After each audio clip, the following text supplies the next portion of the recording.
Bonsoir à toutes et à tous, ravi de vous retrouver sur 8 Mont Blanc. Nous sommes le jeudi 26 juin 2025.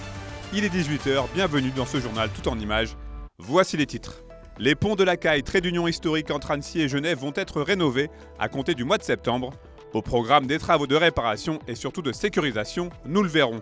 Et puis direction la Savoie pour découvrir un témoin parfaitement préservé du patrimoine et de l'activité agro-pastorale avec le moulin du Burdin situé dans la vallée des Bellevilles et autrefois utilisé pour produire de la farine.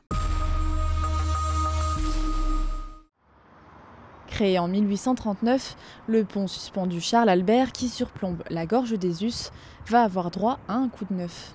Au programme, peinture anti-corrosion sur toute la structure métallique et entretien du pont. Au sol, par exemple, il y a jusqu'à 8 cm d'écart entre les planches. Il y a des choses qui ont été faites à l'époque, qui sont très jolies, qui sont très impressionnantes parce qu'elles ont une certaine valeur technique, mais qui effectivement présentent des défauts. Et puis aujourd'hui, on voudrait pouvoir les améliorer pour permettre à l'ouvrage de vivre sa vie encore un peu plus longtemps.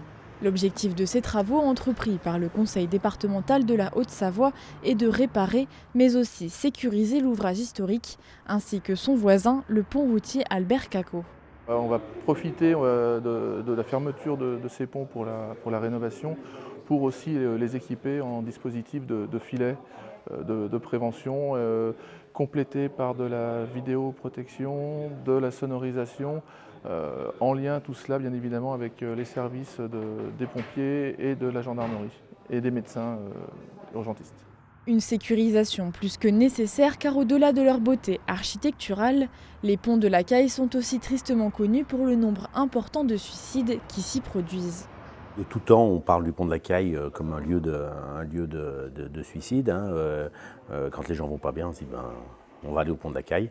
Donc nous, élus locaux, on est très affectés avec ça parce qu'on connaît tous des gens qui ont passé à l'acte.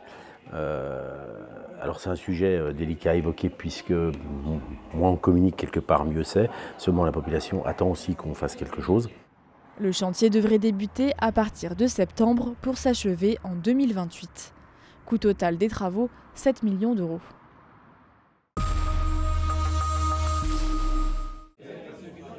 Café et Beaufort, un mariage audacieux auquel se sont confrontés ce mardi à la fromagerie Gay, 13 torréfacteurs de la région. Chacun d'entre eux est venu explorer et partager sa meilleure association Fromage Café. On a choisi un café du Brésil, une variété qui est assez rare au Brésil, qui est la variété Geisha, dans une ferme qui s'appelle Datera, qui travaille le café de spécialité depuis plus de 20 ans maintenant. Et on a choisi ce café parce qu'on n'a jamais goûté un café aussi dingue que ça. Il apporte des notes de thé vert, voire un peu de menthe. Et on s'est dit que ça allait rafraîchir le côté gras et fruité du fromage, notamment avec cette belle chaleur. Donc voilà, on a choisi quelque chose d'un peu vif et de frais. Dégustation et découverte de café du monde entier étaient au cœur de cet atelier. Organisé par le collectif Café, l'objectif était de faire la promotion de cette graine torréfiée autour d'un accord mais café et de valoriser le savoir-faire des artisans torréfacteurs. Le métier de torréfacteur, c'est déjà de sublimer le café. Le café, c'est comme un vin. Il y a plusieurs terroirs. Donc son métier, ça va être d'accompagner le consommateur vers cette consommation d'un café plus durable, avec plus de goût, et de l'accompagner au quotidien. Donc de faire découvrir autant le produit que la torréfaction et ensuite l'accompagner également jusqu'à l'extraction et le résultat en tasse. Pérou, Indonésie, Éthiopie, tous les cafés présentés étaient issus de plantations responsables et éthiques, des valeurs partagées par le Beaufort de la fromagerie Gay, issu des alpages de Méribel en Savoie, un mariage parfait entre qualité et goût marqué. Il y a longtemps que ça me titillait de pouvoir trouver une association un petit peu différente de ce qui est prévu assez facilement. Quand ils m'ont sollicité, j'ai dit pourquoi pas. Donc on leur a fait un panel de fromage local. C'est le Beaufort qui est resté par rapport à la dégustation qu'ils avaient pu faire pour la sélection et quasiment à l'unanimité. Donc je pense qu'il est peut-être plus facile de travailler une pâte cuite parce qu'on a des notes qui sont un peu torréfiées, un peu chocolatées sur certaines fois. Et avec le café, ça matche très très bien. Par cette association unique, les papilles de chacun ont été éveillées entre amertume, douceur, notes de fruits ou de fleurs. Une preuve que le café et le Beaufort se marient bien ensemble.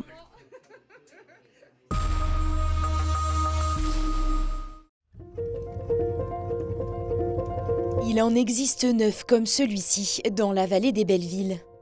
Niché à 1500 mètres d'altitude et utilisé jusque dans les années 1960, le moulin du Burdin est un témoin parfaitement préservé de l'activité agro-pastorale savoyarde. Comme ça s'entend, on est près d'un torrent de montagne qui s'appelle le Doron des Bellevilles, donc c'est ces cours d'eau qui arrosent les fonds de vallée.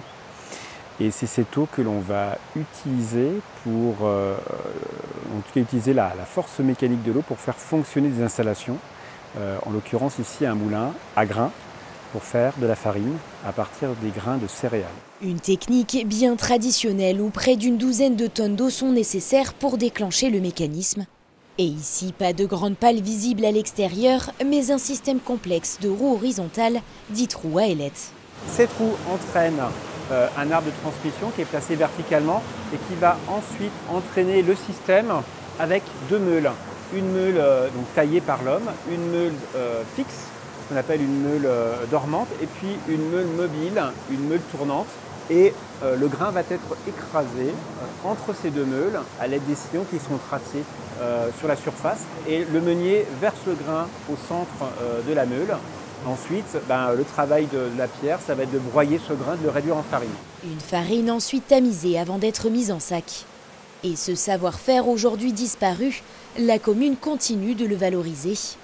Récemment restauré, le moulin fait l'objet de visites guidées à l'année, mais aussi d'une grande journée festive depuis 4 ans. On a créé cette fête à l'occasion de la journée européenne des moulins et du patrimoine meulier qui a lieu chaque année fin juin.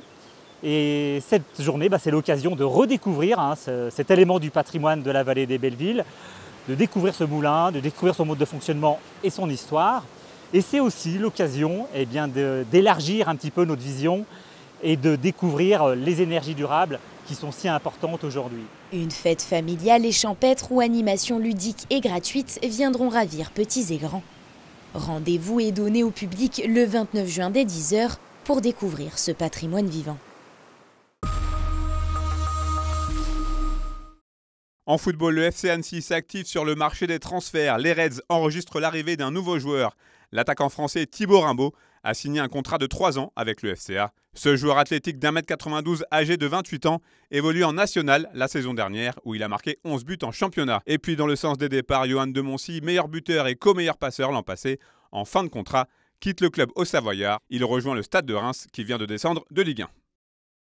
C'est la fin de cette édition. Merci à vous pour votre fidélité à l'information et merci à toute l'équipe.